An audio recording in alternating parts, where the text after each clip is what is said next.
Пройдет время, и мы уйдем навеки. Нас забудут, забудут наши лица, голоса, и сколько нас было. Но страдания наши перейдут в радость для тех, кто будет жить после нас. Счастье и мир настанут на земле, и помянут добрым словом, и благословят тех, кто живет теперь. О, милые сестры, жизнь наша еще не кончена, будем жить. Музыка играет так весело, так радостно, и кажется еще немного, и мы узнаем, зачем мы живем, зачем страдаем. Если бы знать, если бы знать. Антон Павлович Чехов. «Три сестры».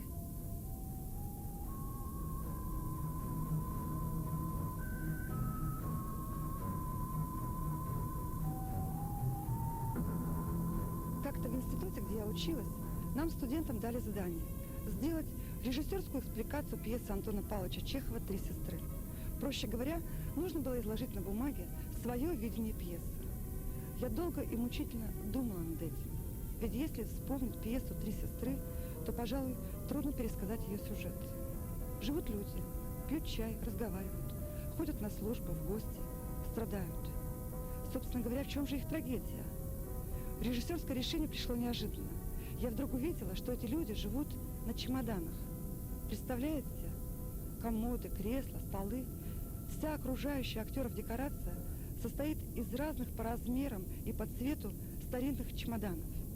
Эта театральная условность, на мой взгляд, точнее всего раскрывает суть образа жизни персонажей пьесы. Помните, главные героини повторяют «в Москву, в Москву». Им хочется вырваться из провинциального городка. В конечном итоге они никуда не уедут. Они живут либо прошлым, либо будущим, идеализируя то и другое, и не ценят настоящее. Живут на чемоданах. И я подумала тогда, действительно, быть может, трагедия многих из нас заключается именно в том, что мы не можем по-настоящему оценить проживаемое мгновение, не можем жить настоящим. Сегодня в нашей программе мы попытались запечатлеть на пленке мгновение жизни некоторых людей. Так и хочется сказать, обычной жизни, обычных людей.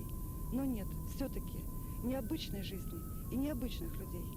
Потому что даже мгновение жизни каждого человека необычно и неповторимо.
Находимся в Союзе композиторов Республики Куми.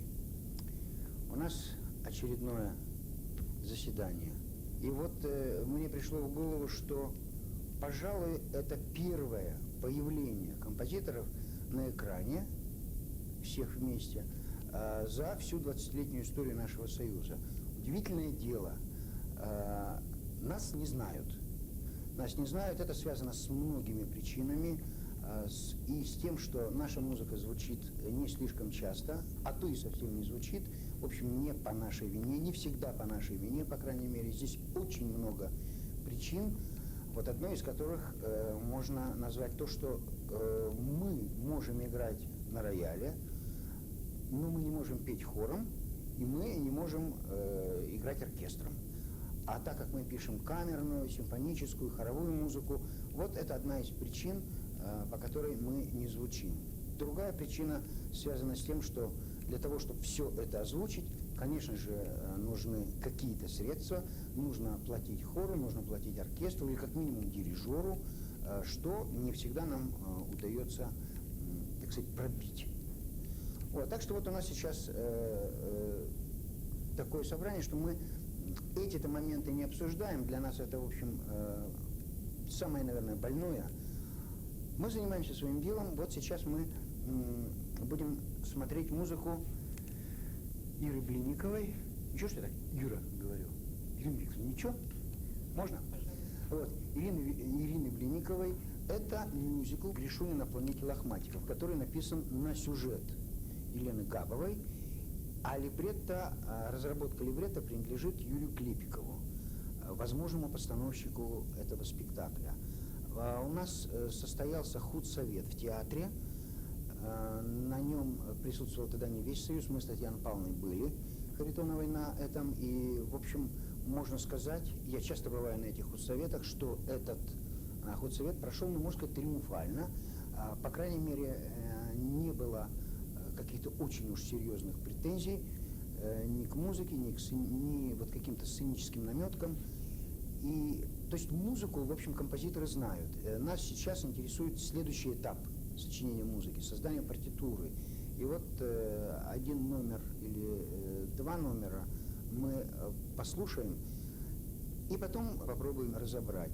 И так как вот все это действительно впервые, мы, в общем, немножко волнуемся перед камерой, поэтому, ну, наверное, что-то будет, не знаю, может быть, странноватым на чужой взгляд, на взгляд зрителей выглядеть. Ну, в общем, вот мы приступаем к нашей работе. Я сейчас сыграю вступление к мюзиклу, и поскольку мюзикл сам смешной, забавный, там будет много чудес, каких-то цирковых превращений, чего-то фантастического, то и вступление должно нам дать вот такой заряд. Во-первых, торжественный, а во-вторых, именно нацелить нас на что-то забавное. Послушайте, пожалуйста.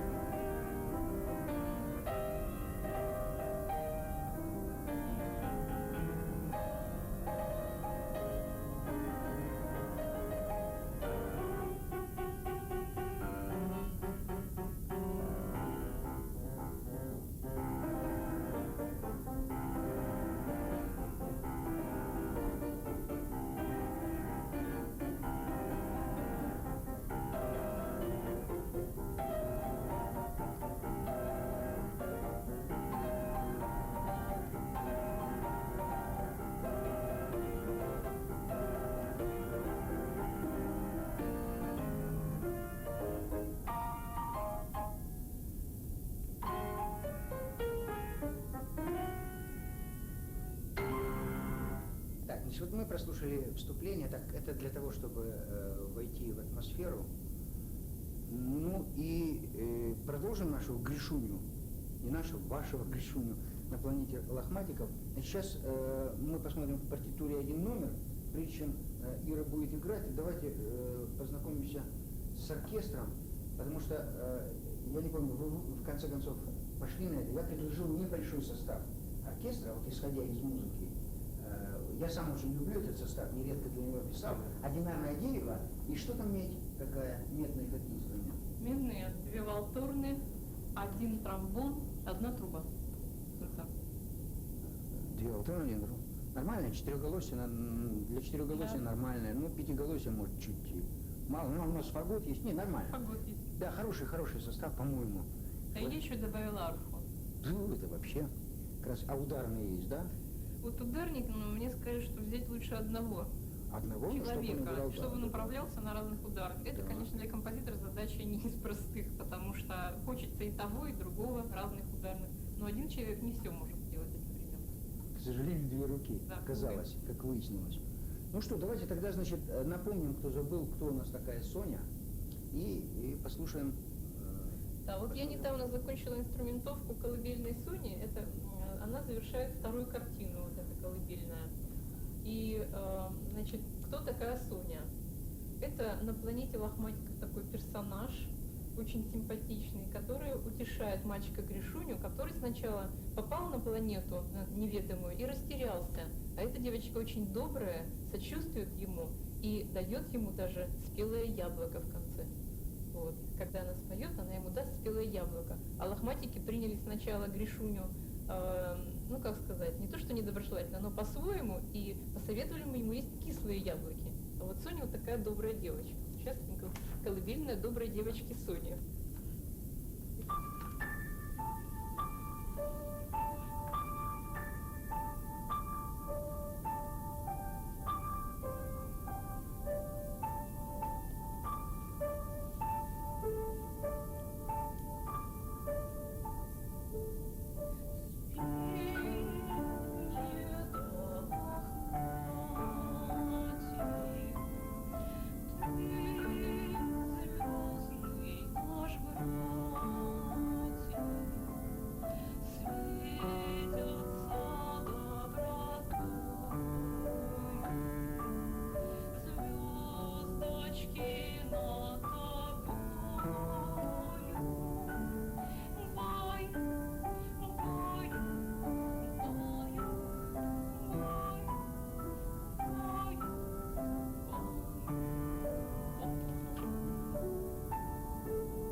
Музычка-то мне очень нравится.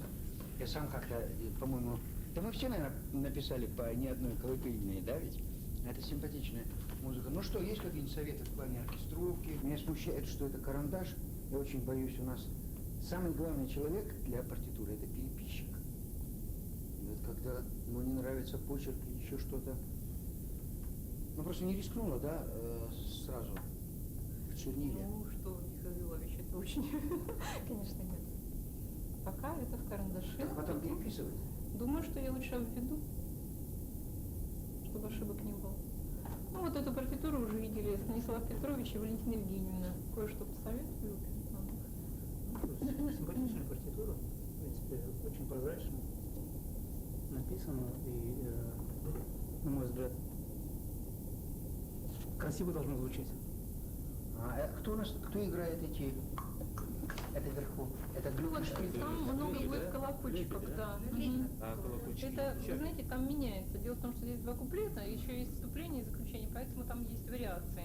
Значит, есть и флейтовое проведение, потом флейтовое в высоком регистре плюс колокольчики должно хорошо звучать. Вот, то есть разнообразие. А арфы, по-моему, нет, я не помню. Кажется, я сюда не сделала. Потом подголоски гобоя там есть такие, потому что, ну, шансонный колорит кумительного гобоя, вот он создает такой вот. Ну, а в принципе, это в какой стадии, в общем, вся партитура? Вот я вижу, что по-моему, В половине. В половине, так. А сроки у нас какие? Ну, сроки такие впереди лета, я думаю, что я сделаю, в общем-то. Ну, я же работаю, у меня большая нагрузка на работе, я просто не в силах делать это быстро. Я устаю. Если бы у меня был какой-то спонсор, я бы, конечно, сделала это быстрее. Не работала. Да. Не работал. Ну, Все это- мы в таком положении. Вот Станислав Петрович тоже безумно много работает, наверное, очень устает. Я думаю, что на творчество остается мало сил. Мало сил. Открываешь, наверное, ноты, как нотную бумагу, глаза так в разные стороны. Да, вот и я прихожу иногда с работы, глаза в разные стороны, надо писать вот такой вот мельчайшим почерком, на мельчайших вот таких вот линеечках. Это на самом деле очень большой, сложный и утомительный труд. У меня вот вообще есть может, пожелание такое, Колокольчики, наверное, насыщенно будет, если в конце будут звучать. А колокольчики могут звучать на 3 пиано, вроде бы, да? Если на 3 Два пиано. пиано. Они могут, Ну, они, звонко, собственно, да, они могут такая звучать. звонко, да? Колокольчика, мне кажется, многовато будет. Может быть, тоже флейтой сделать, а Да, надо дублировать, подумать. дублировать так, отдельные звуки. Отдельные Может еще. быть. Это на фоне струны, да? Да, на фоне 3 малострунных, там маренда идет в конце, затихание. Нет, ну вообще такой, так, волшебный. Просто хочется, знаете чего? Мне сразу, когда я сочиняла это, звезды. Дело в том, что это в космосе все время происходит действие, да, и ощущение такое должно возникнуть, что что-то космическое, и вот там есть в тексте даже о звездах, да, что светится над тобой звездочки. А вот эти звездочки должны мерцать, и это должно быть подчеркнуто сценически. Ну как ощущение от партитуры? Я знаю, что просто вы у нас пишете довольно много камерной именно музыки, это близко тут камерно очень звучит. Ну, вы знаете, в театре сейчас очень опытные дирижеры работают. Штейнбухт, Аркадий Матвеевич, который Да. приехал к нам из Санкт-Петербурга. И, кстати, Ирина Викторовна тоже чуть-чуть связана с этим городом. Она там заканчивала консерваторию. Я думаю, что это будет замечательный спектакль. По крайней мере, надеюсь, что на главной елке республики, которая у нас уже 3-й год проводится, и вот 4-й раз это будет премьерный спектакль, замечательный для детей. Ну что, надо, наверное, пожелать. Пожелать мы будем с нетерпением, так сказать, ждать, когда это все завершится, а еще больше нетерпением, ну не знаю, первых репетиций. Вот не пугайтесь поначалу. Поначалу приходишь в ужас.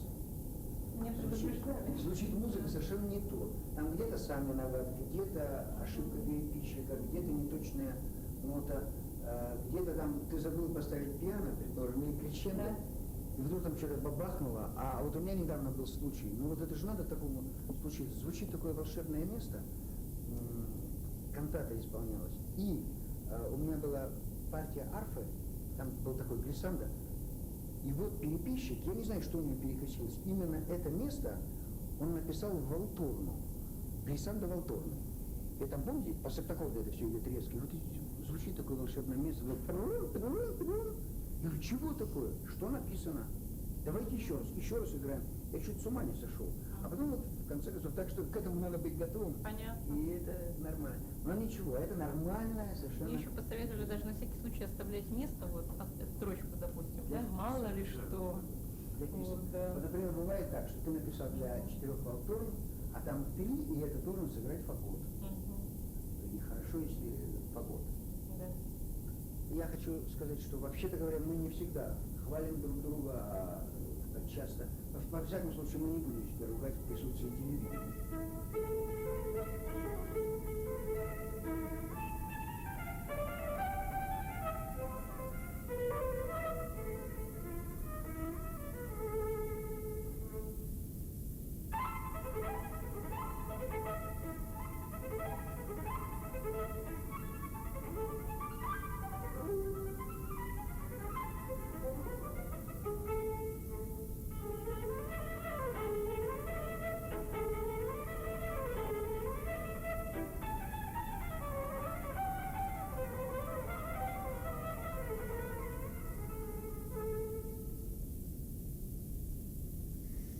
Мы попытались показать несколько мгновений из жизни Союза композиторов.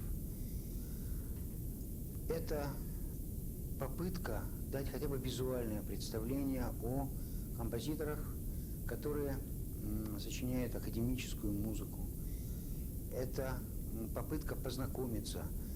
И я думаю, что мы не дали, конечно, полного впечатления о том, что мы делаем, как мы делаем, но уже какое-то представление у зрителей будет. Мы, композиторы, мы несем свой крест так, как мы можем, мы пишем музыку, и думаю, и надеюсь, что со временем, может быть, с помощью нашего республиканского телевидения нас не только узнают, но и полюбят. И вот верой в это, собственно говоря, и живет наш союз.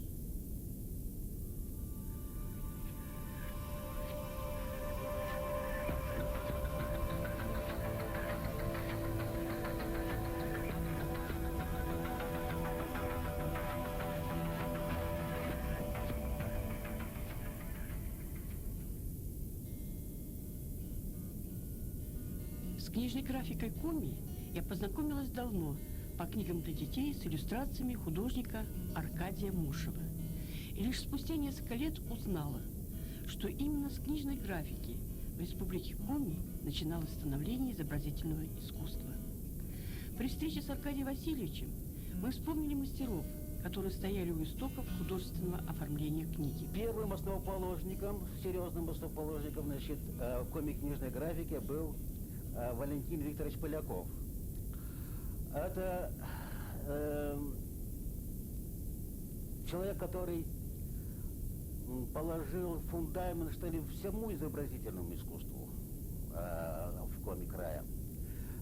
И если считать, что виды изобразительного искусства тогда еще только зарождались, а коми-книжная графика уже была первоначальным таким вот, что ли, видом изобразительного искусства, то естественно, что, значит, Поляков был у нас, так сказать, патриархом, родоначальником, что ли, коми-книжной графики. Он был первым художественным редактором коми-книжного издательства. Проработал, правда, там он немного. Вот. И до конца своих вот лет он постоянно не терял связь с книжным оформлением. Часто я приходил к нему домой и наблюдал, как наш мэтр, так сказать, тогда я благоговел перед ним, работал усидчиво и не обращал на меня ни малейшего внимания. Он был весь погружен в свою работу. Ну что вот меня вот заинтересовало, это огромная требовательность была к своей работе. И вот он, помнится, настолько переделывал свой рисунок, что каждая линия, значит, его была с толстым слоем белил покрыта. Подправлял, добавлял, подправлял, добавлял. И то же самое требовал от полиграфии, чтобы точно воспроизводился его рисунок. Ну, так как полиграфия у нас была, в общем-то, значит, еще на таком уровне примитивном, и клише травилось довольно, так сказать, грубо, то он заставлял цинкографа переделать по несколько раз свой рисунок. Каждый день приходил, и ему приносили новый оттиск всего оригинала. Ну, однажды, значит, был такой курьезный случай, вот я запомнил, как однажды он пришел, а ему показали первоначальный оттиск. Он сказал тогда так: вот это да, вот так вот и надо было травить.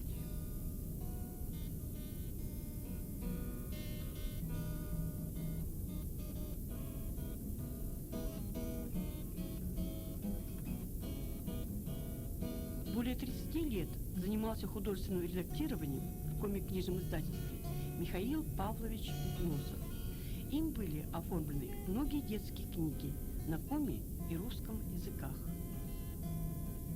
Это настолько обаятельный, добрый человек. Он, кстати, первый обратил на меня внимание и пригласил сотрудничать в издательстве. Наверняка я считаю его своим наставником, что ли, своим учителем, может быть. Учителем не только, скажем, по тому, как, скажем, вот он учил, как делать книгу, или там еще какой выбрать шрифт или формат, или то, с чем связано книжное оформление. Но был учителем, знаете, вот, как бы сказать, духовным таким учителем. Он хороший был рыбак, охотник. Он великолепно, значит, разбирался во всех повадках, значит, птиц, зверей и так далее, значит. Мы с ним много раз ездили на рыбалку, на охоту, на другие мероприятия. И всегда я удивлялся его огромной такой эрудированностью. И я тогда понял, мало быть талантливым художником, нужно быть еще и хорошим человеком.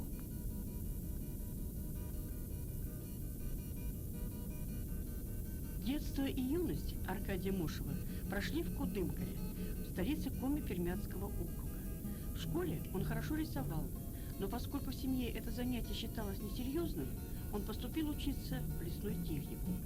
После его окончания несколько раз менял место работы, пока не стал художественным редактором Коми-Пермяцкого отделения Пермского книжного издательства. В 1963 году Мушев поступил в Московский полиграфический институт на графическое отделение, где преподавали опытные мастера. В 1967 году Аркадий Васильевич приехал в Сыктывкар и с 1970 года работал в области книжной графики, оформляя книги русских и коми-авторов. Художник обстоятельно работает над оформлением обложки, титульного листа, подбирает шрифты, орнаменты, заставки, создавая цельный, органичный образ книги. Именно так оформлен первый сборник сказок «Як Морд». Умелое использование черного и белого в гравюре, твердая линия несколько угловатого рисунка наполняет иллюстрации духом сурового таежного края. Каждая иллюстрация вписана в рамку национального орнамента. Начало сказки выделено заставкой, гравюрой по мотивам пермского звериного стиля. Чтобы полнее раскрыть содержание книги, Аркадий Васильевич применяет различные технические приемы. Он использует рисунки тушью, монотипии, которые требуют от графика обобщенной четкой линии. Аркадий Мушев создает также иллюстрации в линогравюре, и эта техника постоянно им совершенствуется. Наша типография очень сильно с тех времен выросла. Сейчас там великолепная печать. И говорить о том, что, значит, она ничуть не хуже там московской или там так далее, я бы сказал, она даже чуть не хуже вообще европейской печати, потому что все оборудование, она, в общем-то, уже импортное оборудование. Вот. Поэтому, что не говорить, на этом оборудовании сейчас легко работать. Легко работать. Если при нашей старой типографии были громоздкие цеха, были, значит, разные, значит, примитивные такие, то есть, короче говоря, огромное, то теперь размер 8 письменный стол машинка, и она выпускает великолепную продукцию, вплоть до книжной. Улучшением полиграфической базы коми-книжного издательства Аркадий Васильевич стал чаще использовать цвет в оформлении книг. В этом направлении интересные иллюстрации выполнены акварелью к сказке Бажова «Иванков-крылатка». К 5-му международному съезду финно-угорских народов, который проходил в 1995 году, был издан сборник сказок «Пьера Богатырь», в который вошли сказки всех народов, составляющих финно-угорскую группу. Это, несомненно, творческая удача графика. В оформлении этого сборника со всей полнотой проявилось высокое профессиональное мастерство художника. Его способность вникнуть в мир каждого произведения, будь то саамская, мансийская или коми-сказка. Он умеет находить отличительные черты и ярко запечатлевать героев эпоса в зримом облике. Нельзя не обратить внимание на изысканный, единый цветовой строй иллюстраций. За свою творческую жизнь Аркадий Мушев проиллюстрировал огромное количество книг, которые являются достойным украшением собраний библиофилов. В настоящее время Мушев создал новую серию цветных иллюстраций к коми-народным сказкам. В этих работах отразилось прекрасное знание народного эпоса, удивительно точное проникновение в мир сказочных героев. Но, увы, эти иллюстрации так и остались невостребованными коми-книжным издательством. Правда, у нас есть возможность показать их вам.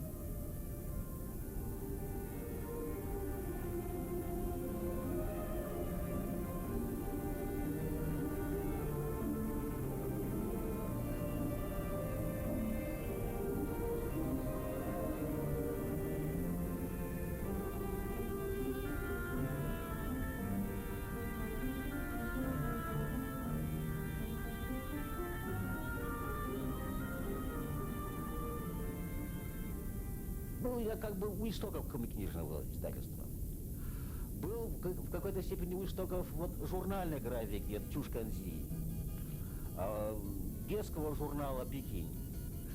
А вот сейчас, значит, вот первый номер русской газеты «Радуга», вот, например, вот вышел, значит, с моим участием. Я с удовольствием там, в этой газете, вот, работаю. Вот у меня вот тут подборка есть. Сколько тут у меня? Вот вышло уже 5 номеров. 5 номеров вот этой газеты. Этой газеты. Ну что ж, с удовольствием вот этим в настоящее время я и занимаюсь. Работы сейчас столько много у меня. Без работы не даю жить. Что я уже даже подумываю, так как сил у меня уже может быть на исходе, я еще, так сказать, ну хотя что-то еще могу делать, но по 12, как молодости, по 16 часов, по 18 часов в сутки уже, увы, так сказать, не могу. Аркадий Мушев работает из танковой графики. Он создал серию линогравюр, посвященной Северу. На одной из них он оставил свой автограф.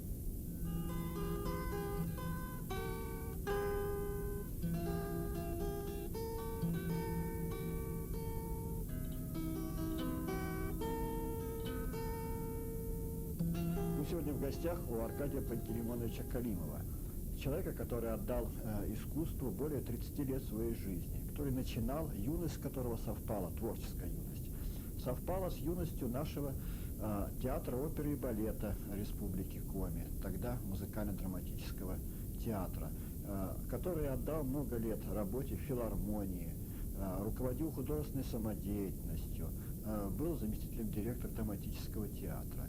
Но сегодня у нас разговор о юности нашего театра оперы и балета. Ведь в этом году ему исполняется уже 40 лет. Аркадий Пантелеймонович, скажите, пожалуйста, как по-вашему, каким образом 40 лет назад в нашем тогда, ну пусть столичном, но ведь маленьком городе, удаленном от таких традиционных центров культуры, вдруг образовался не просто театр, а театр оперы и балета. Драматический театр уже был. Ведь опера — это сложнейший вид искусства.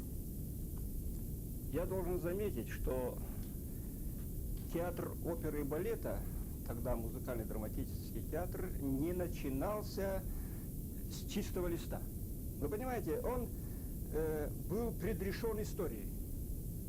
Еще в драматическом театре, когда закладывал театр драматический Виктор Алексеевич Савин, уже шли спектакли, люди, факторы, все говорит о том, что они работали на становление нового театра, на открытие музыкально-драматического театра в Республике Коми. Второй камень был заложен государственным ансамблем песни и танца Республики Коми. Многие артисты хора пришли в театр оперы и балета, многие солисты начинали в государственном ансамбле песни и танца. Третий камень, я должен сказать, это музыкальное училище, ныне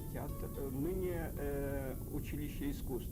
Многие педагоги, многие музыканты, они и работали и в драматическом, музыкально-драматическом театре, и преподавали. Первый дирижер, значит, Михаил Маркович Зерницкий, тоже преподавал в музыкальном училище. И Ия Петровна Бабракова в свое время тоже преподавала в музыкальном училище. Много говорит факторов о том, что, значит, вот именно третий камень был заложен в музыкальном училище. Наши педагоги с музыкального училища, да и учащиеся, ходили в оркестр со своими инструментами. Вот. Александр Николаевич Забоев со своим кларнетом, кто-то со своим фаготом, значит, Толстиков, значит, приходил со своей флейтой. Удивительно, что, значит, все это целый оркестр у нас, ну, было тогда в начале 18 человек. Особую роль я, конечно, хотел выделить вот о чем. Значит, первая опера Евгений Онегин, премьера которого состоялась, значит, 3 сентября 1958 года. И вы знаете, кто играл? Играл Гремина, пел, значит, Дейнека Борис Степанович. Наверное, это имя сейчас мало что говорит нашим зрителям, а ведь 40 лет или 50 лет назад Дейнеку, наверное, знал каждый любитель музыки. Да что любитель музыки? Просто каждый гражданин Советского Союза. Да, он первый запевал «Широка страна моя родная». Я хочу сказать, что Онегина поставлен был в нашем театре Евгения Онегина неспроста. Любой театр, оперный театр, начинается с Евгения Онегина, как и балет. «Лебединое озеро» Петра Ильича Чайковского. Вот шедевры, которые классика, которые действительно, значит, идут во всех театрах. Ну, я должен заметить, что, значит, Татьяну пела Валентина Мефодьевна Ищенко, которая тоже в свое время была в театре «За колючей проволокой» в Воркутлаге. Как и Дейнека. Как и Дейнека. В том-то и дело, что ведущие партии у нас пели бывшие заключенные Воркутлага.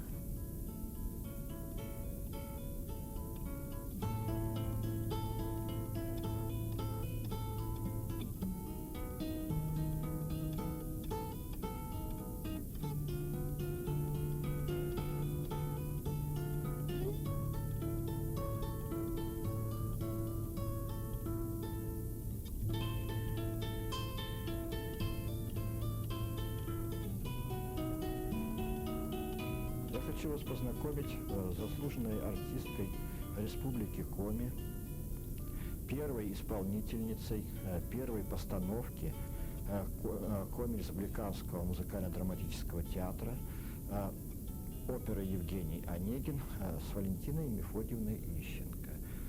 Валентина Мефодьевна, вы, можно сказать, человек в нашем театре легендарный. С вас и с ваших коллег начинался наш музыкально-драматический театр, ныне театр оперы и балета Республики Коми.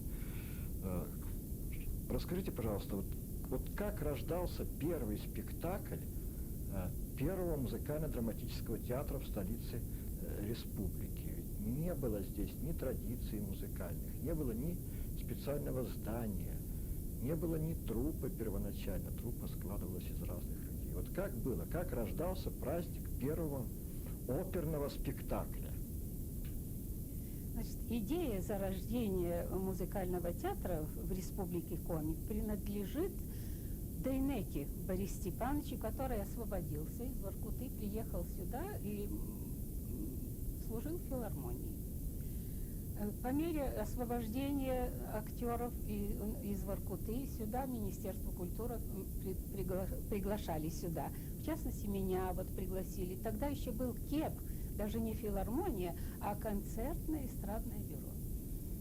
Ну и вот на основании вот этой группы у нас был прекрасный тенор, бас, меццо-сопрано, сопрано. В общем, состав сложился такой, что ну как не открыть такая богатая республика, чтобы не было музыкального театра. Вот Дейнека занялся этой идеей. Его поддержали в Министерство культуры. И с этого началось. Кое-кого не хватало, конечно, решили открываться, конечно, нашим русским знаменитым композитором, непревзойденным Чайковским. Вот, Евгений Онегин. Для этого пришлось Дейнеке, он очень много занимался этим, у него связи в Москве, ездил в Москву, приглашал актеров нужных. Режиссер был из Ленинграда, Киреев Александр Николаевич, по-моему. Киреев, он приехал, прослушал нас всех. Ну, у меня партия была еще с консерватории готова, но я предполагала, что я буду петь Ларину, то есть мать Татьяны. Но когда Киреев приехал, прослушал все, он говорит: да вы что, вам Татьяну надо петь? Ну, и, в общем, я сказала, партия у меня готова. И вот мы на энтузиазме, на страшном энтузиазме. Костюмов у нас не было, квартир для приезжих актеров не было. Но я говорю, на сплошном энтузиазме. Ну, значит, достали какие-то ткани дешевые тогда. Штапель был, если помните, штапель. Его красили на все лады. Алло? А? Леночка, в 4 часа начало. Я не могу с вами говорить, у меня телевидение. Ага, извините. Вот как бывает, да? Из этого штапеля красили во все цвета и шили нам костюмы. Конечно, это была беднота, но творчески, очевидно, мы были на своем месте. Потому что аншлаги у нас были, ну, полные. Каждый раз у нас полный зал. Конечно, это было ново для нашей республики. Ну вот так зародился наш музыкальный театр. Валентина Мефодьевна, а вот ваше впечатление именно о премьере, о первом спектакле? Но это был праздник души, знаете. Чего-то вспомнить более потрясающего невозможно, потому что в тех условиях, в которых создавался этот театр, и вдруг он состоялся, ну, это был праздник, это потрясающе. И не только вот для меня, как исполнительницы, нет, это для города было, для посетителей наших.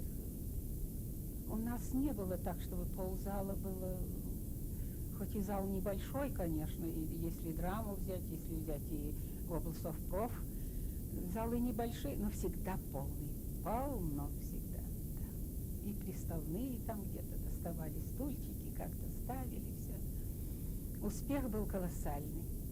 Валентина Мефодьевна, не секрет, что многие люди, те, с кого начинался наш музыкальный театр, приехали в нашу республику не по своей воле. И приехали, если это так можно назвать, вовсе не в Сыктывкар первоначально, а в Воркуту и в Ухту.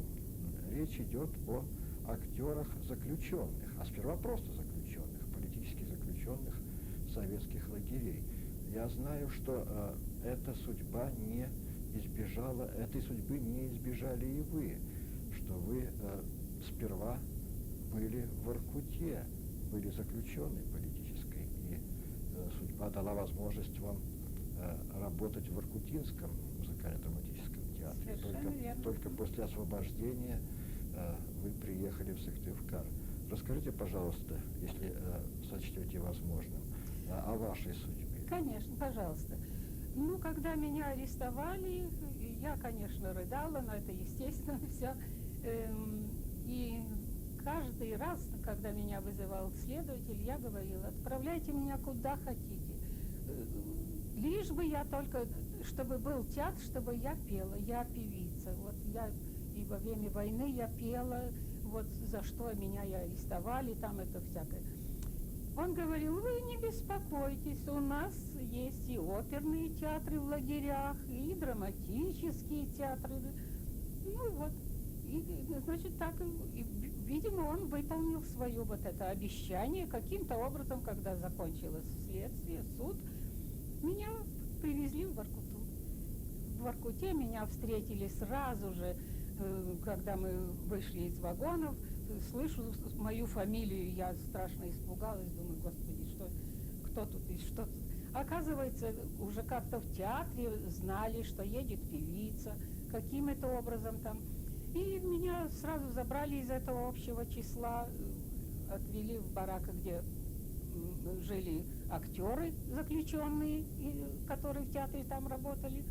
И с этого начался мой, так сказать, творческий путь на Воркуте. Сколько лет вы провели в Воркуте? 6 лет. 6 лет, да.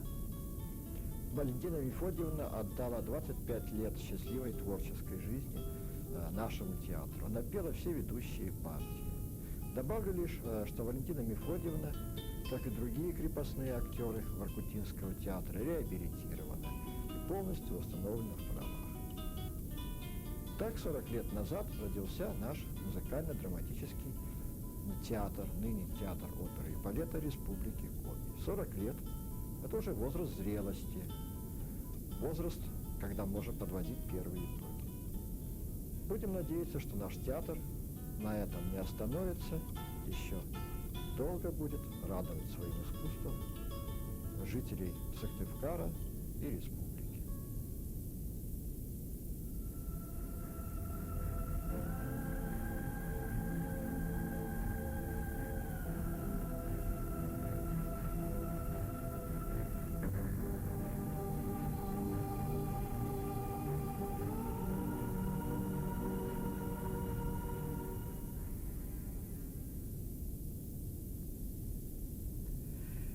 Сергей, почему ты решил назвать книгу «Молитва в пути»? Давай начну с того, что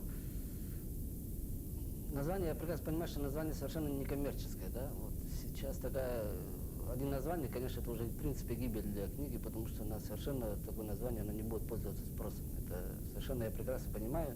Но тем не менее назвал как бы в пику специально так, то есть, во-первых, это просто потому, что и книга-то некоммерческая, в общем-то, да? То есть это не боевик, там, не триллер, которые сейчас идут на расхват. Вот, а «Молитва в пути», как мне кажется, она здесь как бы передает дух книги. Дух книги, вот, там где-то у меня в одном из рассказов это проскакивает мысль, что человеку в пути, да, в пути, ну, по жизни, когда он идет, то есть вот в этом смысле имеется в виду, то кроме, там, сказать, всего помогает по жизни идти молитва. То есть, ну, может быть, не в буквальном смысле молитва, а просто вот вера во что-то, она ему помогает двигаться. То есть вот это название, ну, оно прежде всего и красиво так звучит, да, мне кажется. Вот, а во-вторых, оно как передает сам дух книги.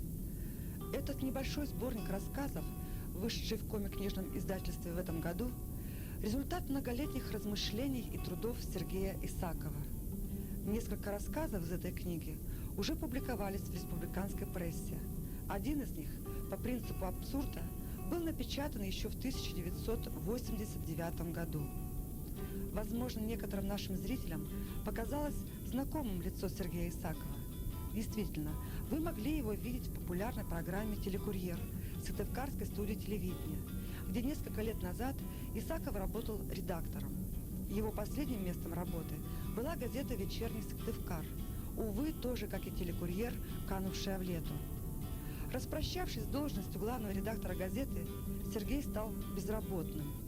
Но он не падает духом, а достаточно спокойно относится к очередному в своей жизни испытанию, которых у него, впрочем, как и у всех нас, было немало.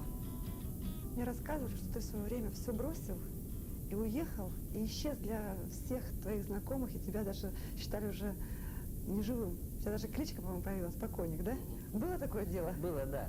Это я даже сам не знаю, как назвать это, были это или слух, или... но это было, хотя это вышло спонтанно. Откровенно говоря, это вышло спонтанно, то есть я как бы неосознанно ушел, такой неосознанный был уход вот, в народ, если можно сказать. Вот, после окончания университета я по распределению попал в сельскую школу в Княжпогорский район, там, значит, вот, одна была небольшой поселок, это был раньше лагерь, то есть в прямом смысле лагерь, потом где-то в 50-е годы из него сделали такой поселок, где жили уже на поселении, значит, где там кто уже отсидел, и там оставались и жили, то есть, да, и валили лес, так же, как и до вовсе там все время. Вот, я попал туда в школу, а там они обзаводились со временем семьями, так сказать, женщинами, детьми и так далее. И школа была, вот я там работал преподавателем. И вот когда я попал туда, я, так сказать, испытал такой, в общем-то, небольшой шок. Шок, потому что это был 87-й год, и вот то, что мы сейчас, в принципе, видим вот сейчас в нашей окружающей жизни, да, в нашей стране, вот это все, вот это, так, опять же, падение там нравов, да, то, что мы говорим, там, криминал, это похабщина, грабежи, насилие, причем как бы среди бела дня это уже становится нормой. Тогда я впервые увидел это там, столкнулся, вернее. И испытал, в принципе, вот я говорю, что испытал шок, потому что я был в полнейшей растерянности. И в какой-то момент мне даже показалось, что неужели это вот так будет в целом в стране? Вот неужели такое все так раз... И оказалось, что это действительно возможно. То есть такая... Там была маленькая проекция, вот того, что сейчас творится здесь, там была маленькая проекция, называется маленький конкретный поселок. Вот. И поэтому я испытал настолько, был шокирован, что вот первые полгода я даже не мог написать ничего вот друзьям, действительно были друзья, знакомые, и насколько была разная жизнь, понимаешь, вот разный круг общения, там и здесь. То есть там была такая жизнь, которую описать им, написать, объяснить это было невозможно. То есть в одном письме там или в двух письмах, да. Вот, а приезжать я не приезжал, как бы жил все время там.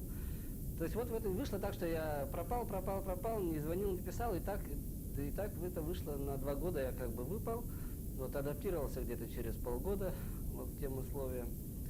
Вот. И потом уже в какое-то время даже вот, чуть ли не норма это стал воспринимать. То есть когда уже начались здесь все эти дела в стране у нас, то есть уже у меня уже не вызывало какого-то такого удивления, что ли, да, там вот, убили там кого-то еще. Потому что там это было, ну, такая повседневная, нормальная, будничная жизнь. И она у тех людей там, хотя они были тоже по-своему прекрасные люди, она у них не вызывала тоже какого-то... Они другой жизни не знали, они не видели, они привыкли всю жизнь, то, что с пеленок ругались матом, пили водку, дети там то же самое, да, так сказать. В школу ходили или не ходили, там, заканчивая школу, значит, допустим, я интересовался, молодые люди, скажем так, хотели, максимум пределом мечтаний было стать трактористами, а девочки вообще ничего не мечтали. То есть вот так и жили, скажем так. Вот ты сказала эту фразу, я вспомнила ее, по-моему, я ее читала в твоей книге, что предел мечтаний был у мальчиков трактористами, а девочки ни о чем не мечтали.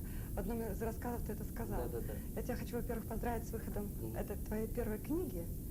И хочу сказать, как она вообще тебе далась, как ты ее писал, как она вышла? Ну, как у всех, наверное, авторов в этом мире там были свои какие-то проблемы, там, то все, денежное в последнее время, так сказать, да, сейчас ведь как издавать.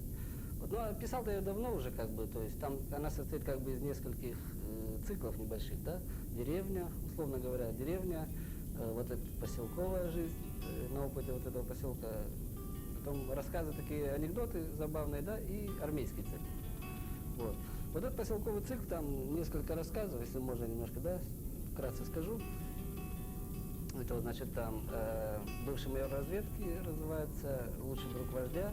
И вот как финиш всего этого цикла, по-моему, еще один есть, как заключительный, так сказать, рассказ этого цикла, вот это Камагридеши рассказ, ну, как бы я закончил эту тему, исчерпал ее, поселковые лагерные поселки, вот.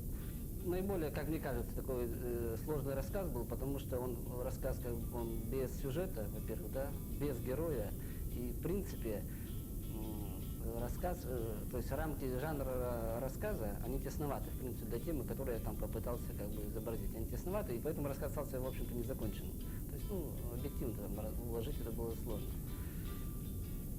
То есть вот остальные рассказы, скажем, это тема деревни, начальные там рассказы, там большую часть, так сказать, детства, летнего времени я проводил в деревне, бабушки, дедушки, чудные люди на севере живут, в Архангельске, севернее жили. Вот. Вообще север как-то для меня такое, знаешь, ну, очень близок, что ли, да, не потому что, может быть, даже здесь и родился, а просто как вот северные деревни, северные города, да, обычаи, говор, вот эти все Великий Устюг, Сольвычегодск, там еще у нас есть Буй, Галич, города вот эти древние, да, они, у них есть вот что-то вот такое, там еще вот осталось такое обаяние, да, с севера, и вообще вот то, что мы говорим русским народом, как я это понимаю, или как мы говорим, я думаю, что вот это только там и осталось. То есть в Москве это уже нет, там в центральных городах, в Питере нет, здесь, по-моему, тоже нет. Вот. А вот такое вот обаяние, патриархальность еще даже какая-то такая милая, симпатичная, наивная в чем-то, она вот там осталась. Вот. И вот этот цикл, как бы, он навеян вот этими воспоминаниями детства о бабушках, дедушках. Вот. Потом там цикл небольшой рассказов, ну, рассказ-анекдот, как бы они недостойны, в принципе, там долго о них говорить. Ну, рассказ-анекдот, просто забавный сюжет, там никакой психологии, вот. Можно рассказывать в поезде или как анекдот, в общем, вот такой рассказ. И армейский цикл, который мне, так сказать, очень симпатичен, я надеюсь, что как-то его, может быть, еще дописать и в отдельный цикл, так сделать сквозной сюжет, сквозных героев и такой обобщить в отдельный сборник. Вот. Потому что армейская тема, она, в принципе, неисчерпаемая. Вот. Это абсурд армии, да? Когда у нас говорят, что армия это школа мужества, там, школа еще чего-то, это все блеф, на самом деле, все туфта, вранье. Потому что на самом деле это школа подлости, там, гадости и так далее. То есть никакого там мужества нет, на самом деле. Там были, и что самое это главное, вернее, печальное, что наша армия, не знаю, как, ну, я думаю, что и сейчас так же, но раньше это точно было, она не учит воевать. Она не учит, самое главное, она не учит воевать. Наши солдаты умеют там копать картошку в совхозах, строить генеральские дачи, вот, а воевать они не умеют. Поэтому мы, в принципе, проиграли все войны после Отечественной войны, та же Чечня, тот же Афганистан, потому что воевать мы не умеем. Там другой вопрос, правильно эта война, справедливо, несправедливо, это уже второй вопрос, но воевать мы не умеем, объективно. И вот мне хотелось в этих рассказах показать вот именно эту абсурдность армии. То есть, как я помню, ну не один, это в принципе каждый день звучит в армии, каждый офицер говорит, что в армии должно быть пусть все безобразно, но однообразно. То есть вот этот абсурд, хотя там есть, конечно, элементы какие-то иронии, вот, они хотелось передать вот именно это, долю абсурда, так сказать, нашей современной армии. Насколько я понимаю, во всяком случае, Судя вот по рассказу «Самурай», у тебя в основе герои подлинные, жизненные. И, наверное, в других рассказах тоже у тебя люди живые, то есть это не выдуманная история. Нет, основа всегда подлинная, да. Основа всегда подлинная. То есть какой-то факт, может, маленький, незначительный, который потом, да, дорабатываешь, доводишь, там он обрастает подробностями, каким-то там лирикой, мясом, да. Но основа, конечно, факт это безусловно, да. Хотя он может быть как бы даже и такой невероятный, кажется, казалось бы. Но это действительно факт, то есть как выдуманных, как таковых рассказов выдуманных совсем нет ни одного. Но другое дело, что там какие-то выдумываешь детали, додумываешь, да, там, чтобы придать какой-то там или юмора придать, там, или иронии, или психологические там что-то такие, нагрузки и так далее. Вот, но в основе это факт, конечно, факт. И вообще приятно, когда говорят, классно, как в жизни, да, вот, в принципе, самая лучшая оценка, Слова, да? Да, вот, не то, что там они там расписывают, он хорошо написал, там, или да, там, как в жизни, да, правда, да. Короткий отрывок из рассказа «Самурай», который вы услышите сейчас, возможно, даст вам хотя бы небольшое представление о стиле письма Сергея Исакова. Он понимающе смотрел обрусевшими глазами на эту суету, не осуждая и не раздражаясь. Когда быт налаживался, соседи вспоминали о нем. И опять, как прежде, он чинил нуждающимся всевозможную бытовую утварь. Теперь уже плитки, чайники, утюги, самовары, швейные машинки и вообще все, что было связано с электричеством. Если ничего не ремонтировал, то рассуждал на кухне о погоде или о текущем моменте, например, о космосе. При этом обязательно кто-нибудь говорил: «Да, космос, сила, это тебе не целина», и все соглашались. К этому времени дядя Коля ссутулился, усох и все реже выходил из дома. 100 метров шарк-шарк до булочной, 300 метров шарк-шарк до бани. Иногда по каким-то одному ему понятным дням он ничего не делал, не ковырялся во внутренностях бытовой рухляди, а уединялся в комнате и сидел там весь день и весь вечер. Сначала было тихо, потом слышалось робкое повизгивание, как бы скулёж, скрипы и шорохи, а потом неожиданно раздавалось бренчание гитары. То старик включал допотопный отечественный магнитофон, подаренный ему при выходе на пенсию. В заезженной пленке которой звучала одна и та же заунывная песня. На месте зон сваи торчат, мхом покрываются. Зон сваи торчат, мхом покрываются. И без имен кресты молчат, и набок валятся. Не гляди в окна, покрытые наледью, не люди рой гонит конвой, лагерный строй. Ой, тундра моя, бедная, промороженная, ой, тундра моя, печальная. Понимаешь, что как бы останется после тебя, что вот книжка небольшая, да, там родственники-то тот же сын Илья подрастет, там почитает, да, но в принципе понимаешь, что даже и это тоже выходит уже на второй план. Вот раньше думаешь, ну издашь книгу, да, ну издал, ну и что, так сказать, ничего в принципе в жизни не изменилось. Вот. И понимаешь, что гораздо важнее становятся вещи, допустим, собственная семья, да, собственные родители, здоровье, так сказать, близких, каким вырастет сын, допустим, так сказать, каким ты его воспитаешь.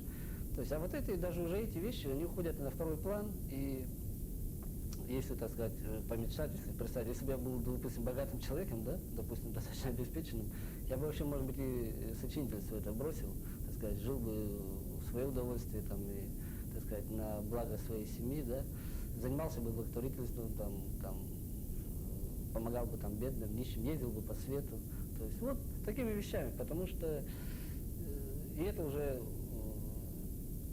ну, понимаешь, что глобальных вещей не создашь, не станешь там великим, там, крупным, не несешь вклад такой в литературу, да, глобальный там. Вот. И вообще, скажу, может быть, крамольную мысль, мне кажется, что в 21 веке и сама книга умрет, как таковая. Да, серьезно, потому что, смотри, как стремительно развивается век, да, компьютеры, интернет, то есть она книга будет не нужна, людям некогда читать, некогда будет читать, и незачем, потому что, ну, зачем, открыл, влез в интернет, да, прочитал, там, полистал Льва Толстого, может быть, что там переделал на свой вкус. Все, дальше. Просто, кто сейчас прочитает 400 страниц там какого-нибудь романа? Никто, нету времени. То есть книга, она будет очень узкая, для очень узкой аудитории, для, там, может быть, 20-30 тысяч человек. И это процесс, в принципе, мне кажется, я, конечно, свою точку зрения говорю, это неизбежный процесс, как это не грустно. Мне хотелось познакомить вас с Сергеем Исаковым, представив его как молодого писателя. Но Сергей решительно протестовал против такого определения и назвал себя стареющим сочинителем. Сбылась его давняя мечта, издана его книга.